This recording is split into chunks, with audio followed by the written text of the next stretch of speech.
hari ini dua orang sahabat, itu istilahnya begitu ya. Kalau dokter itu apa namanya? Sejawat, teman sejawat ya. Teman sejawat. Ya, kebetulan saya bukan dokter, saya pakai apa aja ya. Sahabat saja. Sahabat lah ya. Yang umum ya, Bung Halis ya, yang umum. Sebagaimana saya janjikan tadi bahwa saya mengundang Dr. Lisni Elisa SPKK, Vince DV ini apa nih? Nanti bisa dijelaskan itu Dr. Lisni. Beliau adalah dalam kedudukannya sebagai Wadir Pelayanan Rumah Sakit Jiwa, Profesor Dr. M. Ildrem, Muhammad Ildrem nih. Kemudian di samping beliau ada Dr. Ferdinand Leo Sianturi, SPKJ, Kepala Instalasi Rehabilitasi NABZA. NABZA ini mungkin tahu ya bahwa itu adalah narkotik, alkohol, psikotropika, dan zat adiktif lainnya. Nah, untuk Anda nanti bisa menggunakan 45672666 kalau terasa sedikit ada gangguan jiwa. Bisa kita bertanyakan kepada Pak Ibu Dokter maupun ke Pak Dokter Leo tadi ya. Terakhir tak mau nanti orang menelepon Halis. Ya, bukan. Justru makin ingin tahu kita itu membuat orang akan ya, macam yang tadi itu langsung bertanya ya kan? Ya, ada perubahan-perubahan begini. Betul. Nah, baik, untuk pendengar Trijaya, saya akan sapa lebih dahulu. Assalamualaikum, selamat pagi Dr. Lisni. Waalaikumsalam warahmatullahi wabarakatuh. Selamat pagi, Apa Bung kabar? Halis. Apa kabar? Alhamdulillah sehat. Hari ini dalam keadaan segar sehat lah ya. Iya. Ya, Dan jiwanya juga sehat ya? Iya, jiwa sehat itu yang dan paling raga. penting. Itu yang paling penting. Iya.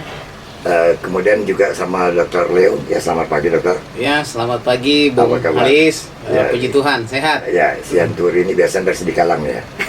Dari lagu Boti. Oh, lagu Boti. Oh ya.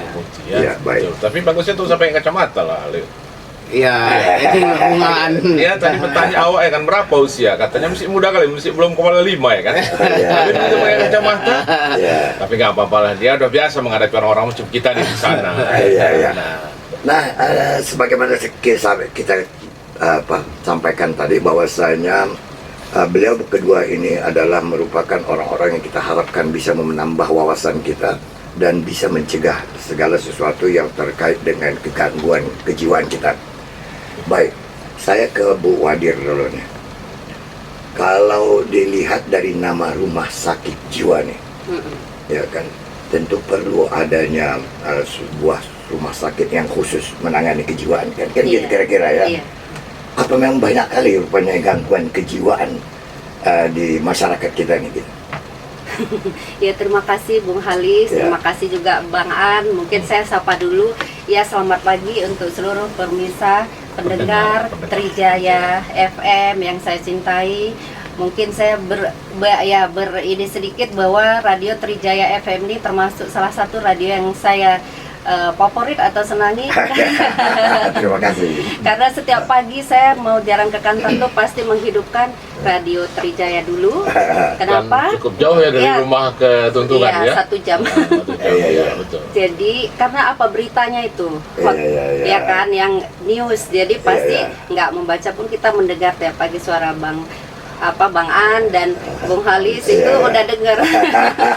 Udah banyak tahu lah. Banyak tahu istilahnya tentang berita-berita, perkembangan ya. berita-berita. Iya. Alhamdulillah. Alhamdulillah. Jadi baik, pertanyaan Bung Halis tadi, memang kalau kita lihat ya dari tren penyakit kejiwaan ini yang datang ke rumah sakit jiwa itu meningkat tiap tahunnya. Tiap tahun ya. Bung Halis ya. Satu itu, yang kedua apa? Tempat habis pemulihan itu, pasca pengobatan itu tak cukup lagi karena kita ini ada tempat namanya seperti namanya tempat kita yang di Pajorekan itu. Ya, integrasi. Iya, bukan dari yang Wisma atau lupa. Instalasi bukan? Bukan.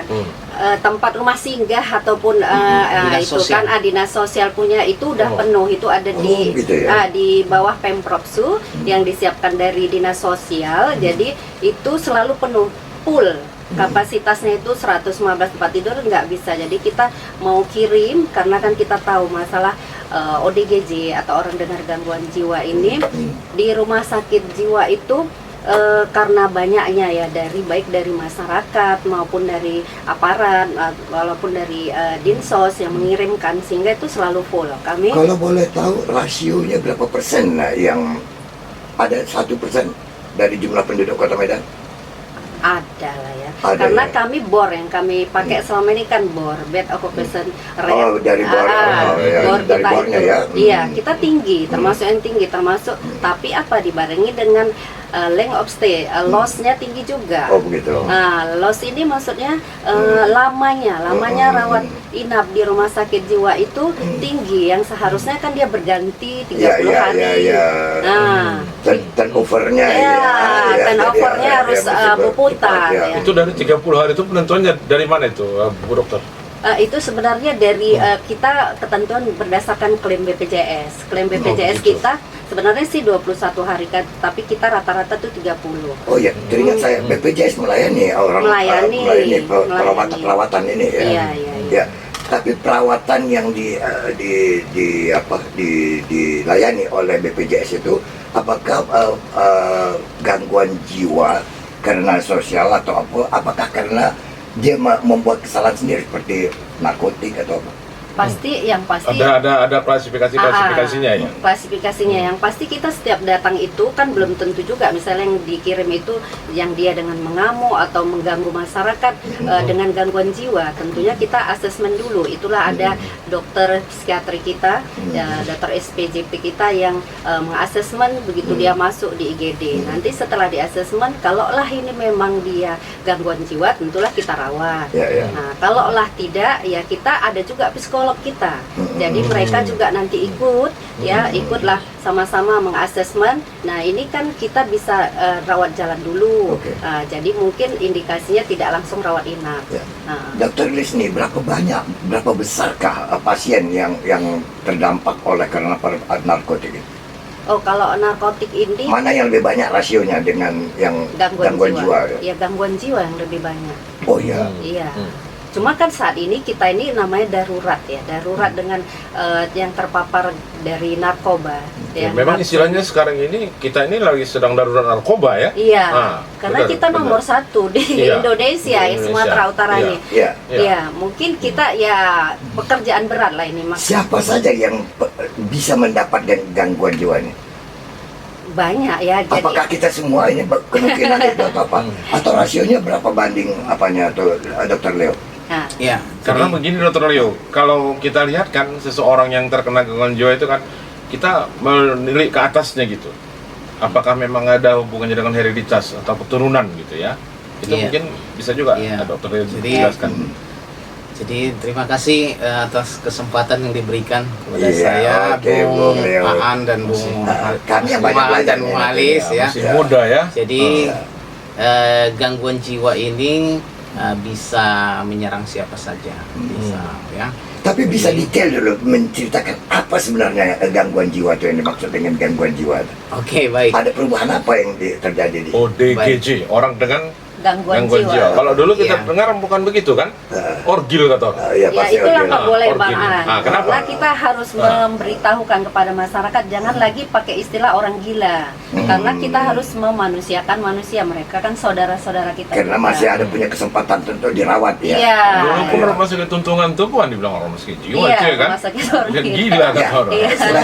Lanjut. Ya, jadi memang benar ya. Jadi istilah orang gila nggak kita pakai. lagi, Dan istilah itu tidak ada di ilmu kedokteran jiwa ya. Yang ada ODGJ ya, orang dengan gangguan jiwa. Jadi orang dengan gangguan jiwa ini kami sebut juga dengan istilah psikotik ya. Jadi psikotik itu adalah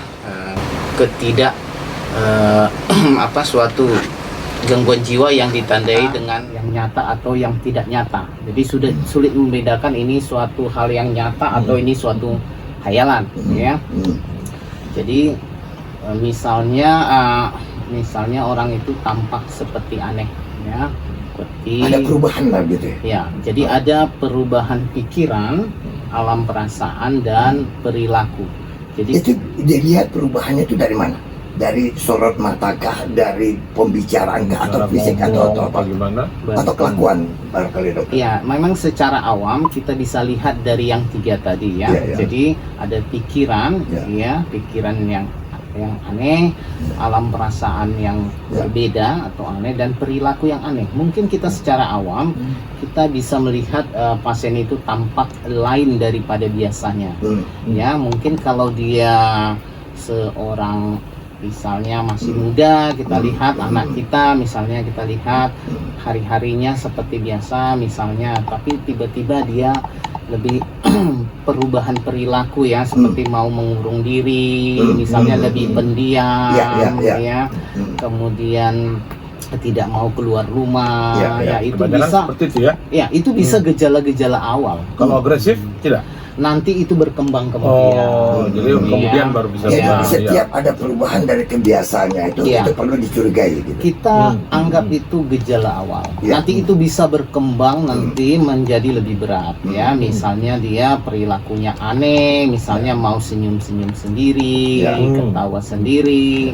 Orang bercinta pun begitunya dokter. Iya. Mula-mula bercinta kan. Iya. Mengurung-ngurung diri juga Benar, jadinya itu. benar. Ya. Tapi ini berbeda. Tampak aneh dilihat dari wajahnya, konsentrasinya menurun, pandangannya kosong, ya. Kemudian kadang pikirannya seperti terblocking gitu ya. Jadi dia nggak fokus gitu. Ya, ya. Jadi kita tanya A, bisa dia diem, Kadang-kadang itu menghayal kejadiannya dulu, pada ya. waktu uang kontrak rumah habis. Itu biasa terjadi Kalau demikian.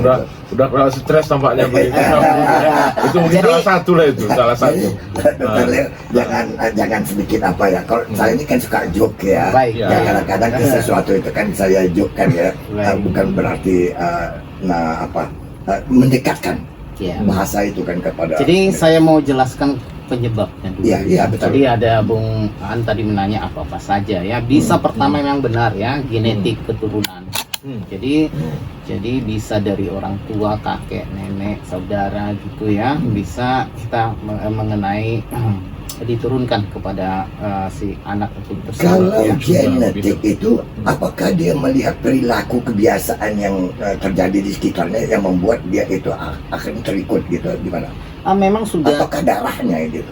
Iya, memang seperti itu ya, bukan perilakunya, tapi ya memang bakatnya itu sudah neurokimianya tertanam, sudah tertanam di dalam si Jadi, anak itu. Ada Jadi aja sedikit penyebabnya, dia langsung terpicu begitu. Ya, jadi- ya, macam Dr. Leo, Dr. Lis nih, apa yang membentengi Anda sehingga akhirnya tidak bisa terikut dengan cara-cara orang-orang yang terganggu jiwa ini?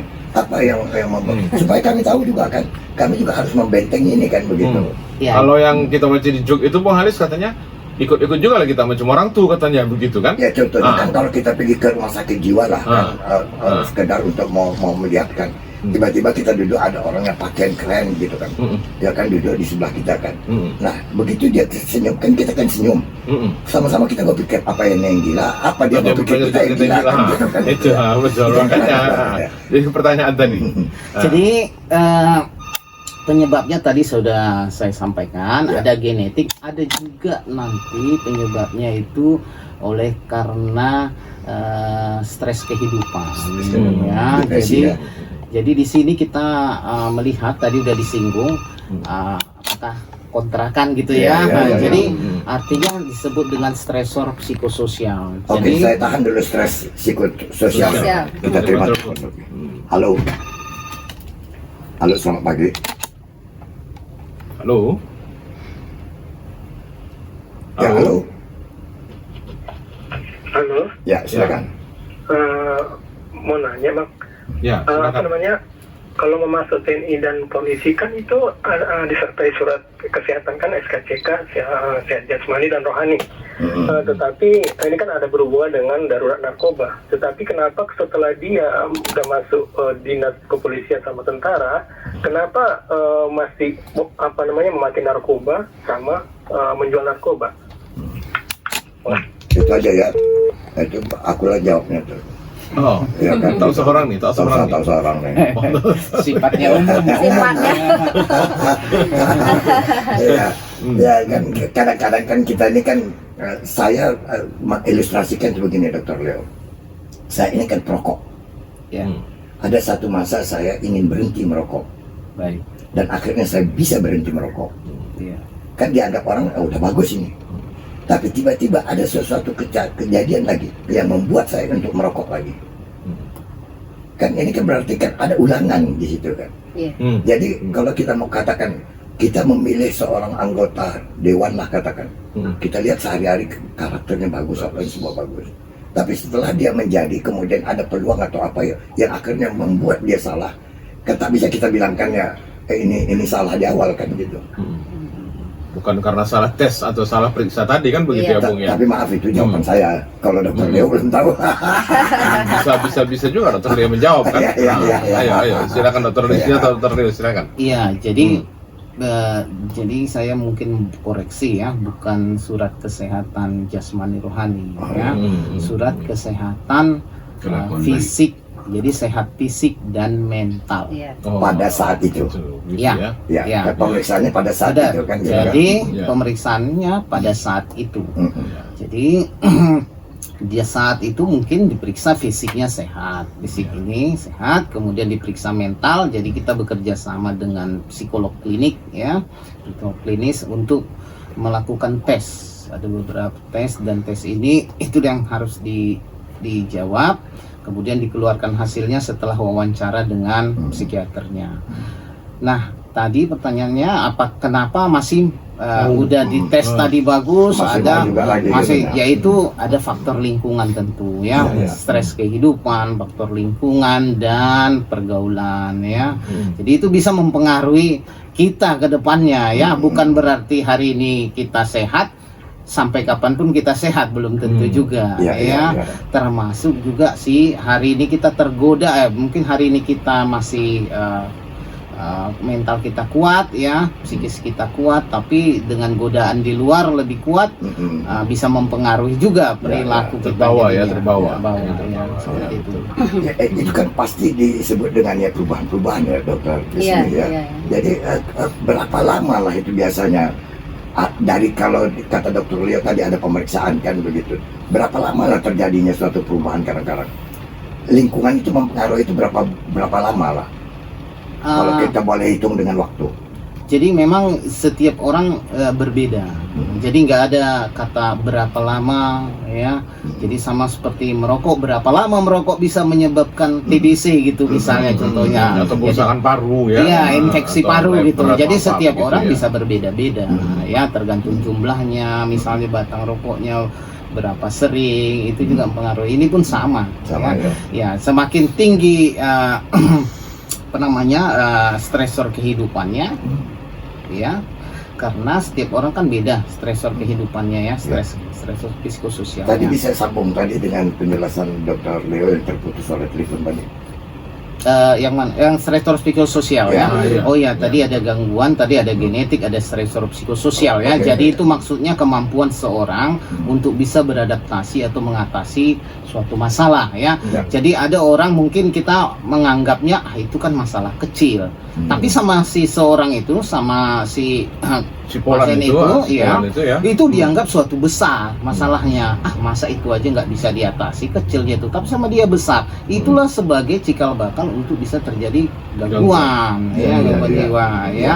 Dia bisa saja sih, misalnya ada masalah hutang piutang ya, masalah hubungan atasan dengan bawahan, Ya, orang itu tua kan dengan ya. anak ya. betul. Mungkin yang lain bisa beradaptasi. Yang penting bagaimana seseorang itu bisa beradaptasi atau mengatasi terhadap suatu masalah. Ya. Kalau nggak bisa dia mengatasi, ya minimal beradaptasi. Jangan Jadi, sendirian dia ya. iya.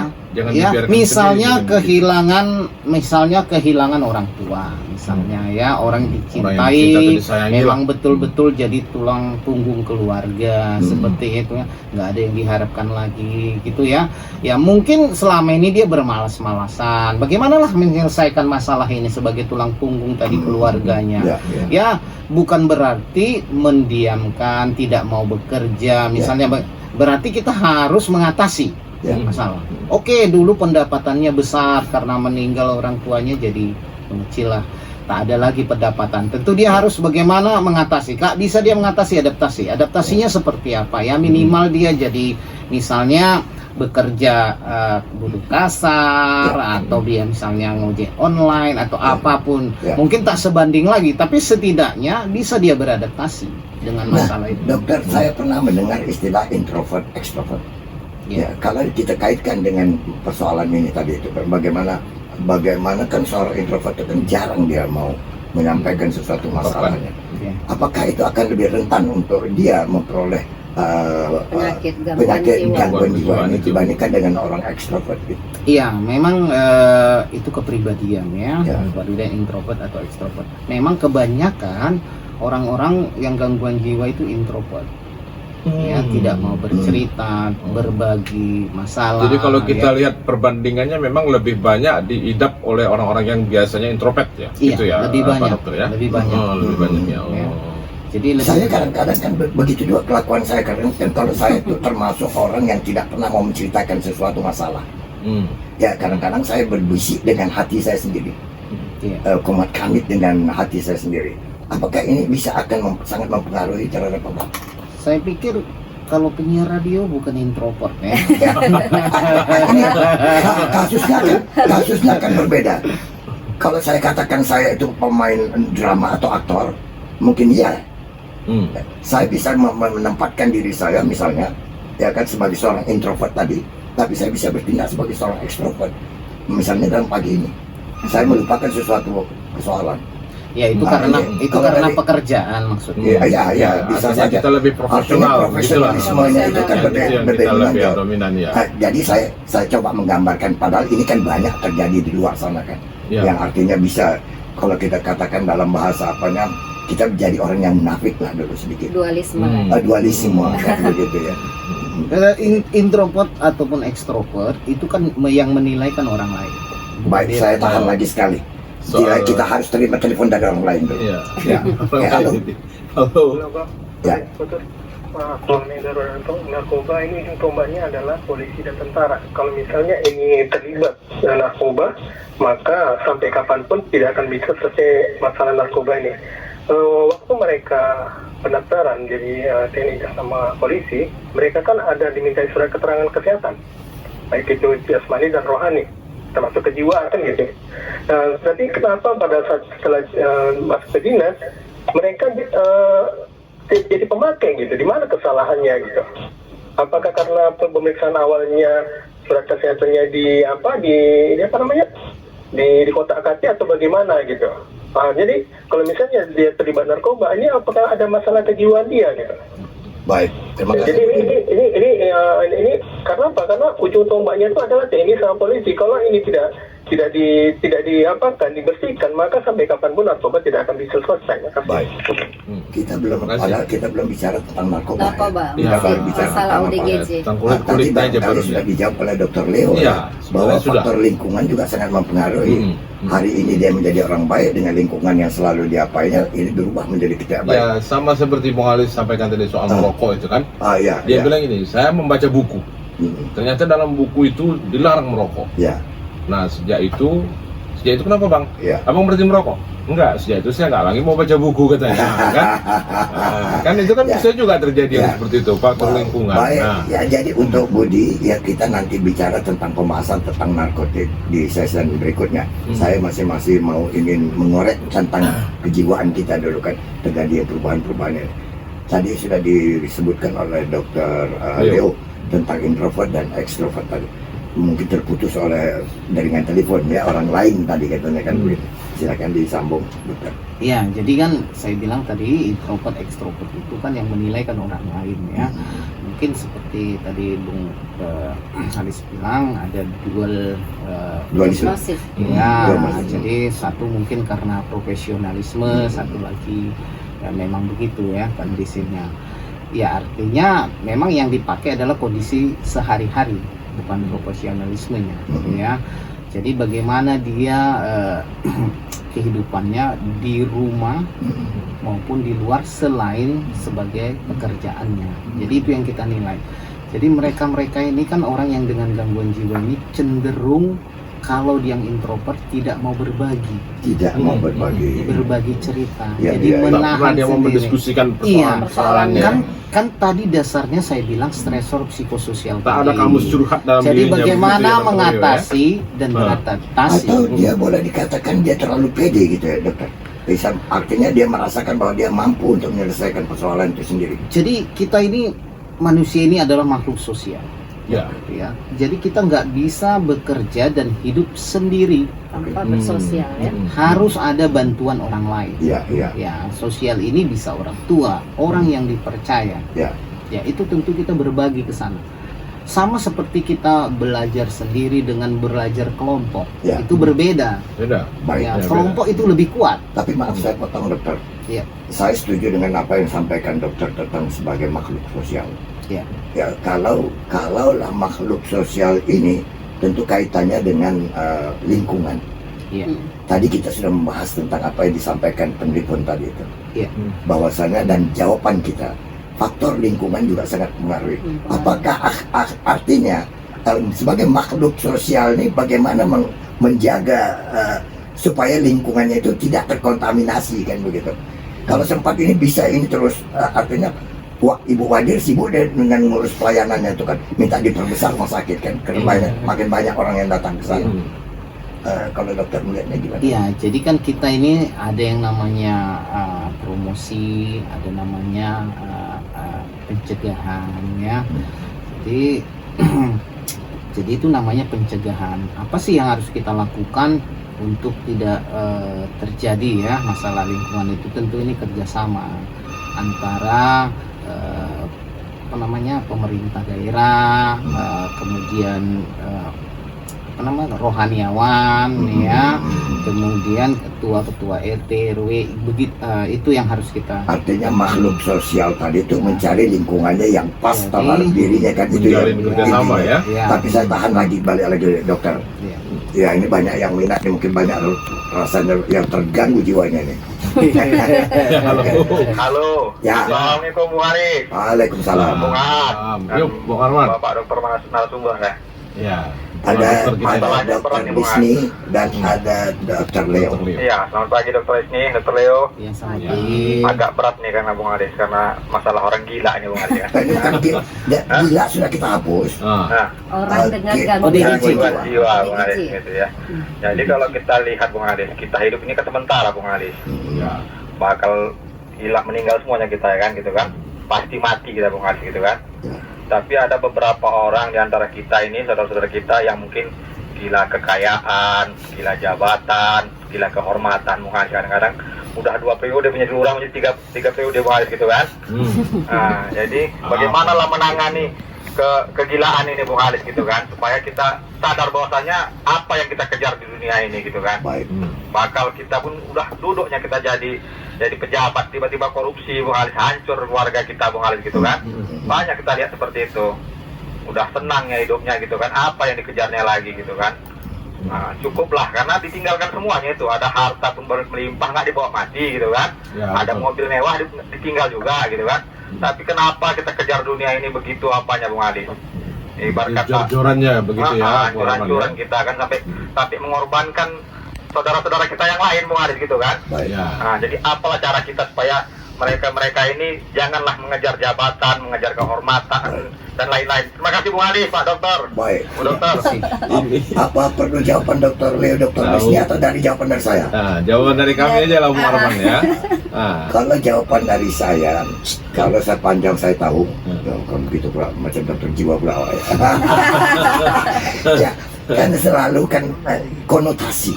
Ya, gangguan jiwa itu kan adalah sesuatu yang berubah dari yang baik ke jahat kan. Maka setiap apapun yang dilakukan orang yang jahat itu udah pasti gangguan jiwa. Korupsikah dia, apapun dia, itu pasti punya gangguan jiwa. Betul dokter? Jadi tadi kita balik lagi ya istilahnya ya. Nah, kita masih ada waktu 5 menit dokter, sebelum break. Jadi istilah gila tadi nggak digunakan. Gila. Kemudian istilah gila yang disampaikan Bapak itu adalah apa namanya ya, berlebihan ya. Sebenarnya itu sesuatu yang berlebihan itu jadi ya. sebenarnya itu dari kemanusiaan rasa ketidakpuasan sebenarnya terhadap suatu yang tertentu. Jadi itu manusiawi sebenarnya. Jadi bukan sedangkan ODGJ memang gangguan. Ada tadi yang 3 tadi pikiran, alam perasaan dan perilaku yang aneh. Jadi ini berbeda ya. Jadi ini adalah semuanya dia normal tapi Apa dokter ketidakpuasan. sependapat dengan apa yang saya katakan tadi dokter? Setiap orang yang melakukan kejahatan Ya. itu pasti ada gangguan jiwa. Belum tentu Oh, ya, belum. belum tentu karena Gitu. berbuat jahat itu kan dibagi lagi nanti apakah dia apa sesuatu yang tindakannya itu sadar atau tidak sadar. Oh begitu. Kembali Iya. kepada sadar tidak sadar. Tidak sadar. Kita harus sadar diri juga. Kita harus break dulu nih. dokter. Iya, baik. Ya.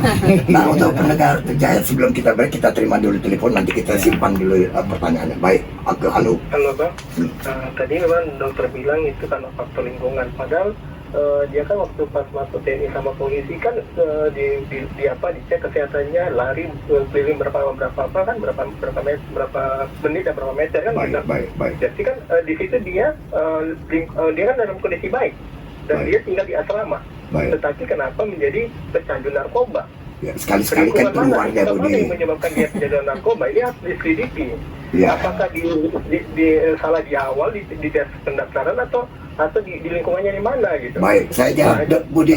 Karena masalahnya ini darurat narkoba dan ujung tombaknya mereka. Baik. Kedua, saya mau nanya sama Bu Dokter. Ini kan tadi dibilang ini ada kerjasama dengan dinas sosial. Tolong Bu disampaikan kepada dinas sosial orang-orang yang gangguan jiwa yang ada di jalan itu yang menyebabkan yang ada anarkis yang lempar itu tolong Diamankan gitu ya. pokoknya diamankan gitu. Jangan sampai mengganggu pengguna jalan. Makasih Bu. Baik, terima kasih Budi. Kita harus Ya. break dulu, kita simpan pertanyaannya.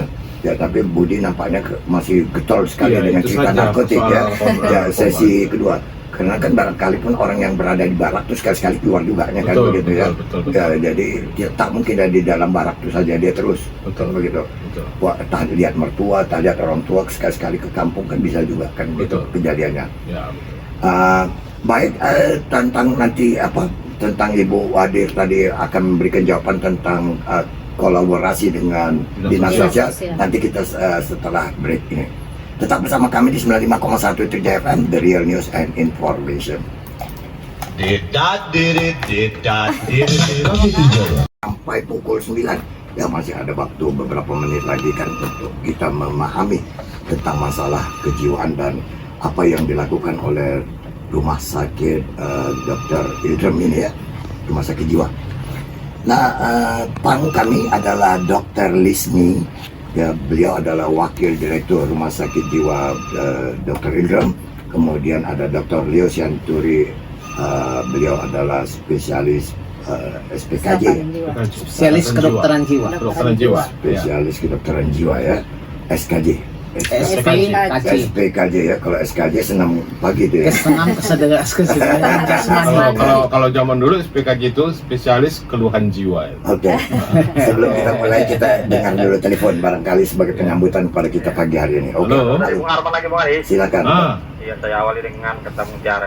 Hidup ini sementara, Kata Bung Ali. mutiara ya. Maka bekerjalah sesuai dengan tuntunan agama agar kita selamat dunia dan akhirat, Bung Ali. Amin. Amin. Jadi memang tadi kalau gila jabatan, gila kehormatan, gila kekayaan terlalu keras gitu Bung Ali itu kan. Nah selama ini mungkin di jalur-jalur yang benar mungkin nggak ada masalah Bung Ali, Baik. ya kan? Karena memang itu adalah tugas kita hidup di dunia Bung Ali untuk beribadah Bung Ali. Baik. Tetapi banyak kawan-kawan kita kadang-kadang jabatan tuh Bung Ali mengorbankan kawan sampai money politik gitu kan. Sikut sana Sikut sana sikut sini Bung Ali gitu kan. Ini kan namanya udah nggak mentalnya udah terganggu Bung Ali. Baik. Sementara kita dengar ada revolusi mental Bung Halis gitu kan. Apa yang harus diperbaiki revolusi mental kalau semua ini wajar gitu Bung Halis gitu kan. Jadi kedepannya kita jangan menganggap ini sebagai sesuatu yang wajar, harus kita perbaiki Bung Halis. Baik. Karena apa? Kata kita lihat kadang-kadang mereka mau kerja pun pakai duit Bung Halis. Ya. Sampai jadi satpam pun nyogok Bung Halis gitu kan. Sekarang substansinya Pak. Ya kita sama-sama berusaha bahwasanya ini suatu kesalahan Bung Halis. Baik. Jangan sesuatu yang normal kita anggap sesuatu ini biasa gitu, harus kita perbaiki karena mental orang ini mental yang bermasalah Bung Halis gitu kan. Ya. Karena tadi saya bilang hidup ini sementara Bung Halis gitu kan. Baik. Apa yang kita kerja. Terima kasih Bung Halis, Pak Itu. Narasumber. Baik. Oke, yuk. Ya, Makanya terima kasih jangan- kembali Bu Arman. Makanya jangan mental kita untuk mengubah mental kita kan gitu ya. Kita kan banyaknya jadi orang mental sekarang. Ya kan? Nah, Bu Wadir, Iya. saya teringat ini kan bahwa salah satu salah satu yang menyebabkan penyakit jiwa ini adalah adanya narkotik. Iya. Ya kan begitu ya. Nah, kalau kita lihat daripada perkembangan ini, pengaruh narkotik ini terhadap kejiwaan, khususnya di rumah sakit itu, apa yang menjadi apanya? Apakah narkotik ini yang menjadi sumber utama? Selain daripada seperti kata dokter tadi bahwa banyak yang juga bahwa lingkungan, tadi kan ada rasio kita katakan, Iya. yang lebih banyak itu karena depresi ya, atau Iya. apapun ya.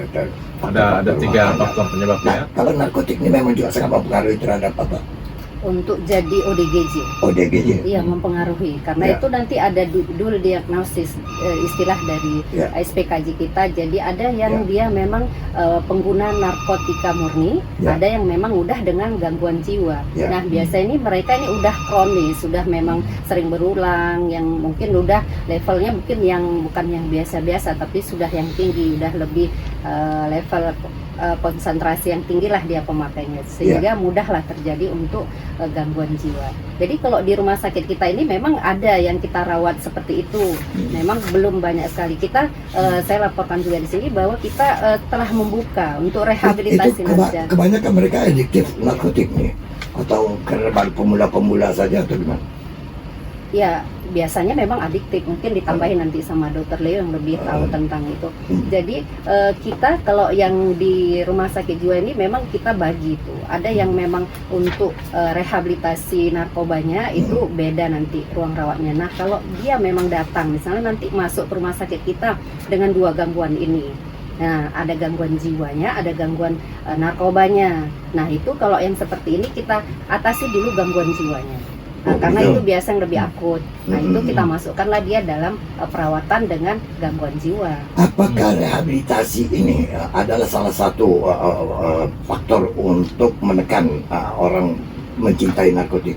Iya, ini kan termasuk tadi program dari pemerintah, khususnya kita ini di rumah sakit jiwa di bawah Pemprov Sul. Jadi kita memang sekarang berjibakulah bersama pemerintah bagaimana untuk menurunkan insiden angka orang yang terpapar narkoba. Karena kita tadi saya sebutkan darurat narkoba, karena kita ini sekarang pengguna di Sumatera Utara ini sekitar 1,5 juta orang pengguna narkotik, maka kita nomor 1. Tapi dibanding misalnya kita penduduk kita yang 14 juta ini, jadi kira-kira kalau ada 10 orang, 1 orang itu berarti pengguna narkoba. Itulah kira-kira berapa yang bisa dilayani oleh rumah sakit itu terhadap, kalau katakan tadi pecandu itu sampai 1,5 juta? Nah, inilah kapasitas berapa lah yang bisa? Saat ini kita waktu tahun lalu, kita bulan Juli tahun lalu udah membuka rehabilitasi Nabja itu untuk 20 tempat tidur. 20 tempat tidur. Ya. Nah, tahun ini kita diberi untuk bisa membangun 100 tempat tidur tambahan. Oh ya. Nah, jadi nanti ada 120 tempat tidur untuk kita tentunya di bidang kuratifnya, untuk penanganannya. Kalau pencegahan tentu tadi dengan Kesbangpol, dengan BNS. Berapa lama lah periode untuk perawatan kalau untuk rehabilitasi ini yang idealnya? Ya, biasanya itu tergantung asesmen dokter. Jadi ada yang 3 bulan, ada yang 6 bulan, ada 9 bisa bulan. Ya? Bu Wadir, kita bukan membandingkan ya. Tadi Iya, kan ada iya. kerjasama dengan BNN atau Iya. sebagainya itu. Kalau kita lihat ada juga kan beberapa institusi membuat rehabilitasi sendiri. Iya, gitu. ya, IPWL Bahkan ada yang pribadi di Iya, Batu iya. Sibolangit misalnya Iya. begitu ya. Itu bedanya sama di tempat kita gimana tuh? Kalau mereka lebih ke panti sosialnya. Kalau kita itulah kita lebih ke Perawatan.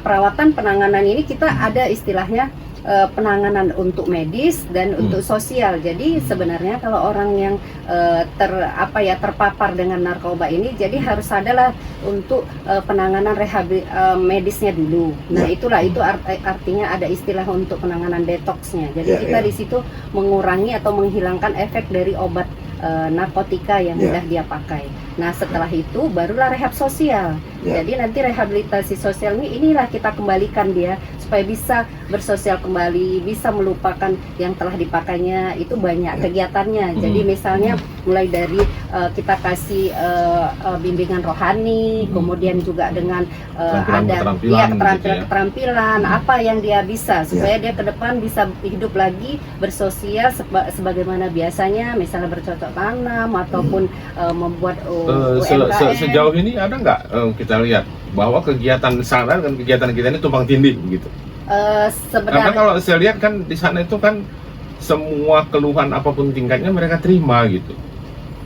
ya. Nah, kan saya nggak pernah mendengar, oh dia tuh sudah keluar dari Prof. Ildram tuh makanya dibawa ke sini. Nggak pernah saya dengar yang seperti itu.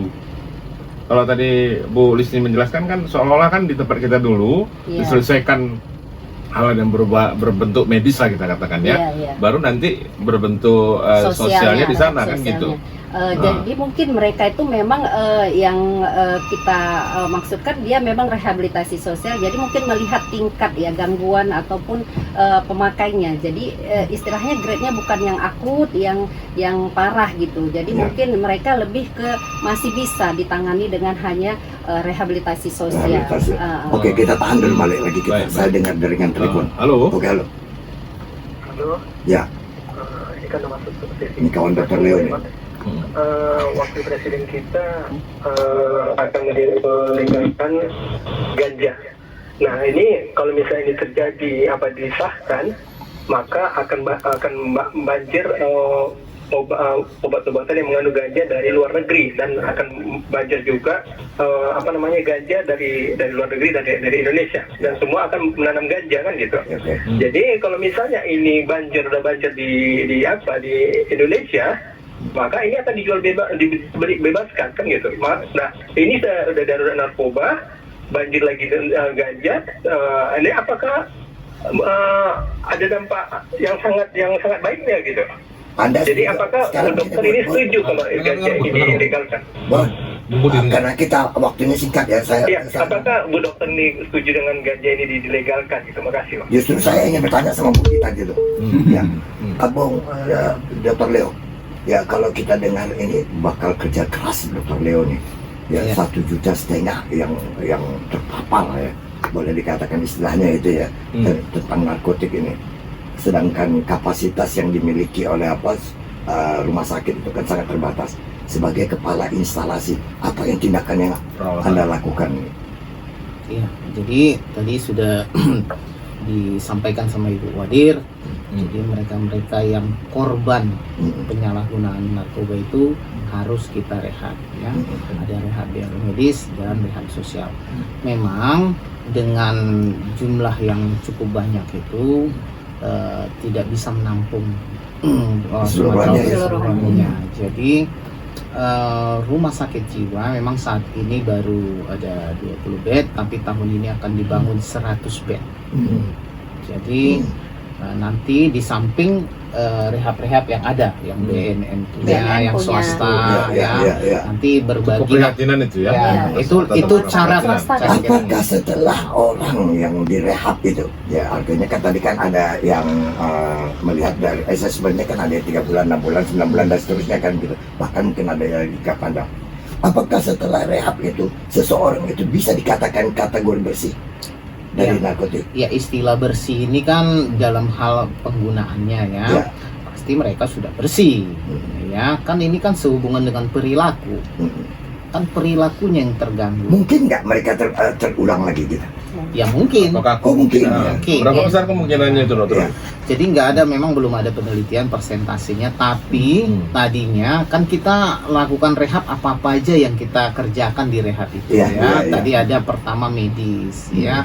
Apakah sejauh mana medis ini mempengaruhi susunan saraf pusatnya ya di otak, apa udah berat, ringan atau sedang, ringan, sedang atau berat ya. Nanti setelah rehab medis masuklah dia rehab psikososialnya. Nah di rehab psikososial inilah diajari bagaimana nanti dia terapi perilakunya ya. Artinya kita sampaikan bahwasannya pengguna nafza itu, efek dari narkoba itu atau nafza itu sangat merusak susunan saraf pusat di otak. Artinya semakin dipergunakan terus-menerus, maka yang rusak pun makin banyak, gitu ya. Jadi itulah terapi perilaku yang kita lakukan di rumah sakit jiwa supaya tidak mengulang kembali.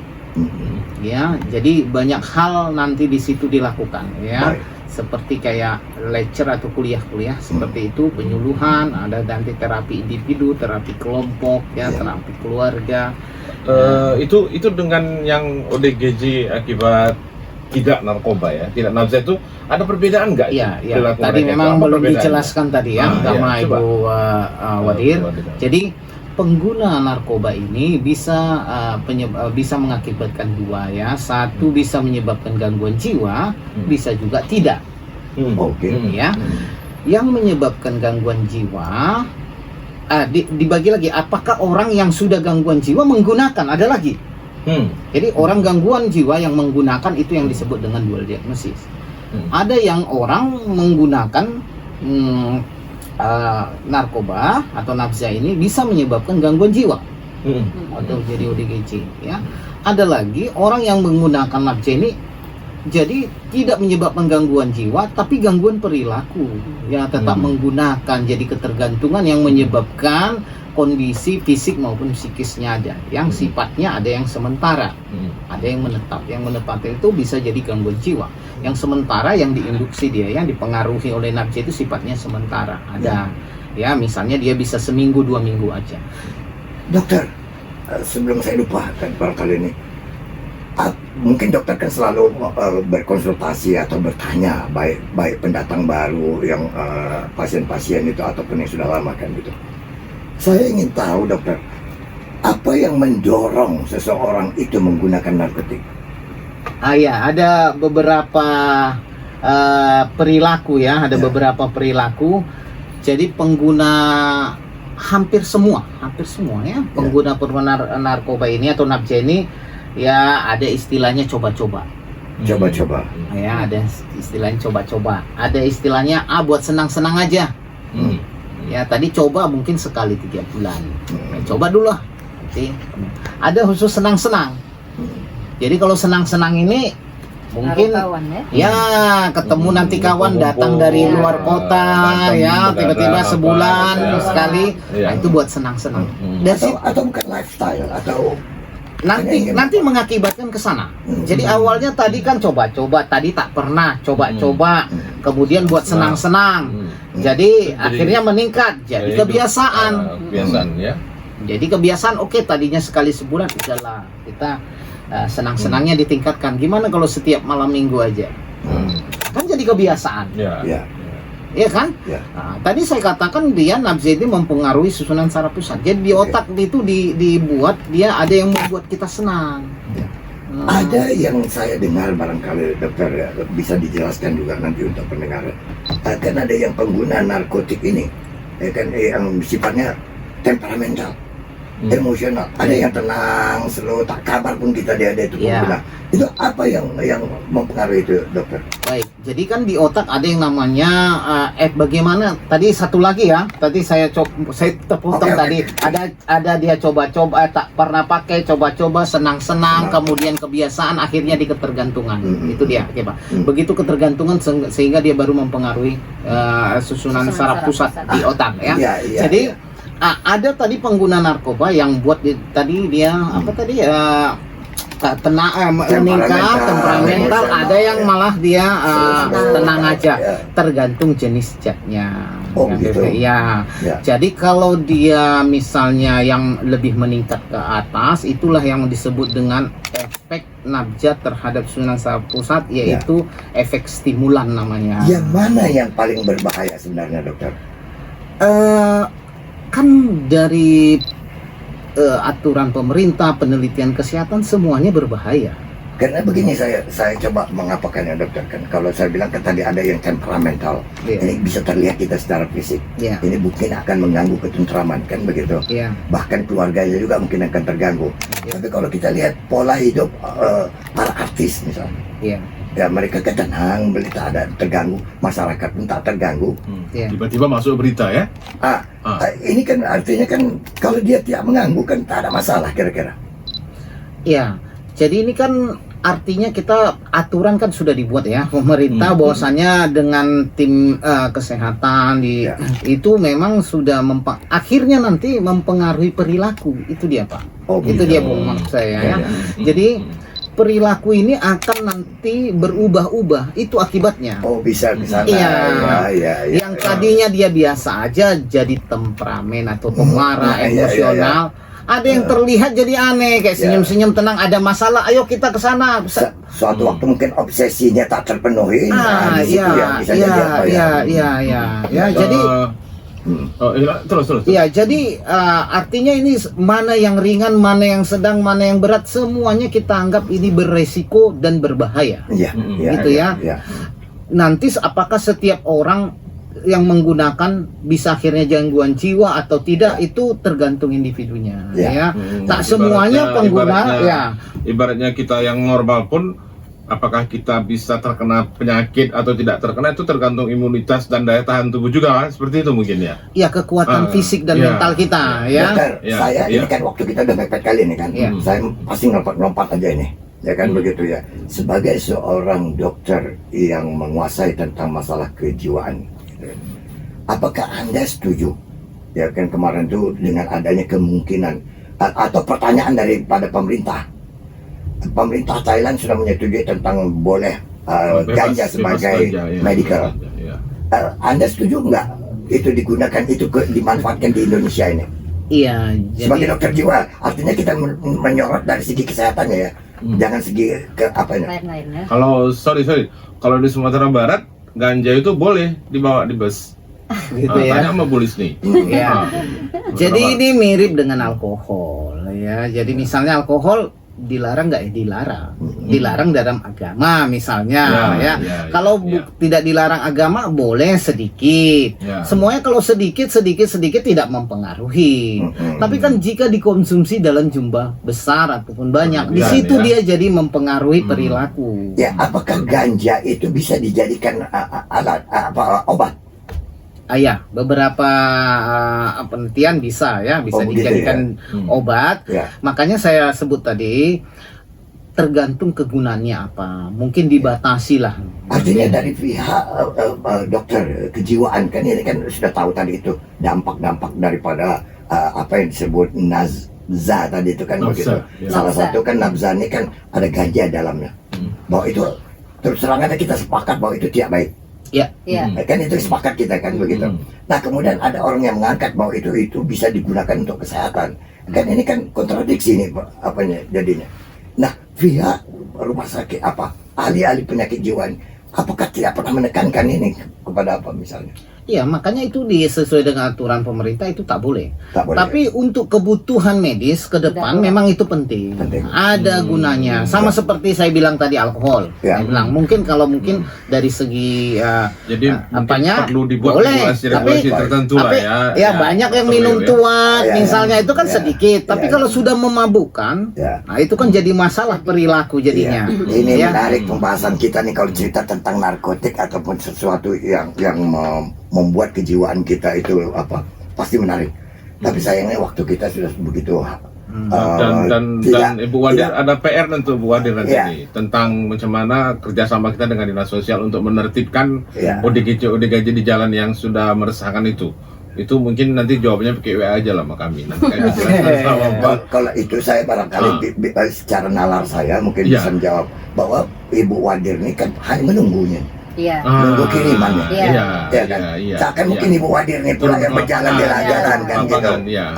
Itu barangkali memang fungsinya Dinas Sosial itu dia yang mengamankan di jalan-jalan itu. Kami menerima setelah dibawa. Jadi kami menangani, melayani. Tapi tetap aja dilakukan konsultasi, diskusi sama mereka kalau ada pengaduan. Harus ada namanya jejaring ya. Kita tetap bekerja sama, berkolaborasi. Tapi kenapa orang ODGJ itu kok jarang sekali yang kena penyakit yang seperti biasa di terkesan antibodinya tinggi gitu, seperti COVID kemarin ya, seolah seperti COVID kemarin kan dibilang nggak kena. Sebenarnya tidak seperti itu, hanya karena tidak diperiksa. Mereka itu lagian gini, orang kan kalau udah ada ODGJ agak menjauh, jadi lebih tidak terpapar ya. Jadi karena tidak diperiksa. Tapi saya pasti salut ya dengan Ibu Dr. Lisni maupun Dr. Leo. orang-orang figur-figur yang mau berbaur dengan mereka. Ya kan, ini kita harus apresiasi, saya angkat hormat dan salut. Bahkan kita kan lebih mengatakan nih, lebih takut kita sama orang ODGJ daripada seorang profesor. Gitu ya? Coba bayangin, seorang profesor yang kita segani, kalau kita mau jalan di trotoar, dia berdiri di trotoar, kita lewat saja jalan. Paling-paling kita tegur dia. Tapi begitu ada orang yang ODGJ berdiri di trotoar, kita pasti akan mengelak dari jalan tempat lain. Daripada apa? Bahkan tak mau menegur. Nah, ini orang-orang yang mau menegur ini, yang mau berbaur, hanya Dr. Lisni, Dr. Leo dan sahabat-sahabat kita di rumah sakit jiwa. Teman-teman Mungkin sejawat sedikit yang lain. Bung Halis sebelum ditutup mungkin ada sedikit closing statement dari saya. Jadi saya juga di sini kami ya mewakili juga Direktur Rumah Sakit Jiwa Profesor Dr. Muhammad Idrem ingin memberitahu juga kepada pendengar bahwa kita ada menangani atau melayani pasien-pasien untuk rehabilitasi nafsa ini. Jadi nggak usah takut untuk datang ke rumah sakit jiwa. Jadi ini ada yang gratis. Artinya apa, yang didanai pemerintah. Jadi kita dari Pemprov sudah dikucurkan dana untuk menangani pasien yang terpapar nafsa ini, yaitu melalui Kes Bangpol. Jadi kita di sini mereka gratis, tapi harus menunjukkan pertama ada KTP-nya yang menyatakan memang warga Sumut, Sumatera Utara, kemudian dia punya kartu prasejahtera, artinya memang yang miskin, ataupun dia punya kartu rekening listrik yang menyatakan dengan daya di bawah 450. Memang kan sekarang jarang, tapi jika pun tidak ada itu, tapi bisa dibuktikan juga dengan mungkin slip gaji dari orang tua atau walinya yang di bawah 4 juta. Nah, kemudian ada surat keterangan dari lurah yang menyatakan bahwa mereka itu memang termasuk golongan yang tidak mampu.